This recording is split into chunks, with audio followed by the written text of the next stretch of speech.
各位香港朋友，平時經深圳灣、福田或者港珠澳大橋過關返中山，係咪次次都要揾接駁巴士班次，都揾到懷疑人生啊？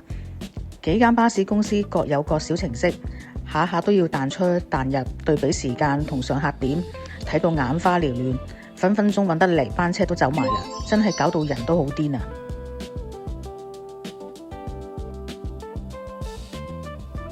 為咗解決大家過關揾車嘅痛苦，我哋中山美食地圖團隊爆肝研發咗一個專為香港人而設過關嘅交通神器——心中珠巴士懶人包。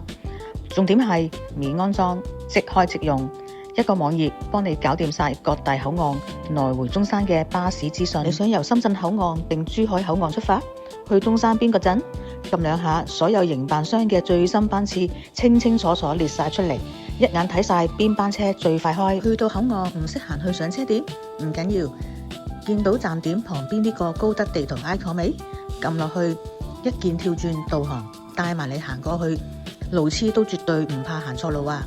我哋專登為老友記設計咗特大字體功能，只要輕輕撳一下，將巴士卡片、時間同地點即刻放大到全螢幕。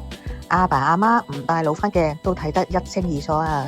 睇啱班次想確實預約留位，我哋準備咗一鍵複製功能，你只需要撳一個掣就可以 copy 到巴士公司官方小程式名，直接去微信搜索官方渠道，唔使自己慢慢打字揾，亦都唔怕入錯假網站，幫你一步到位對接官方小程式，夠晒方便又安全。講到呢度，可能有人會問：你哋啲數據邊度嚟㗎？其實呢個 Apps 冇任何官方大數據接口，而係一個徹頭徹尾嘅血汗數據庫。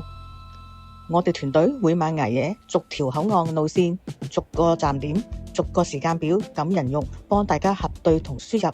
因為我哋都係經常返中山嘅香港人，好明白嗰種頻撲同彷徨。整呢個懶人包就係想各位街坊可以少啲迷路，多啲時間去享受中山美食嘅同慢生活。神器已經準備好啦，即刻撳下邊資訊欄嘅連結入去用啦。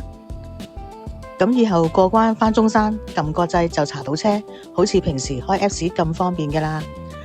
覺得實用嘅記得俾個 like、share 俾朋友嘅親戚朋友，同埋訂閱我哋嘅中山美食地圖。下次有咩實用好嘅，再推介俾大家。拜拜。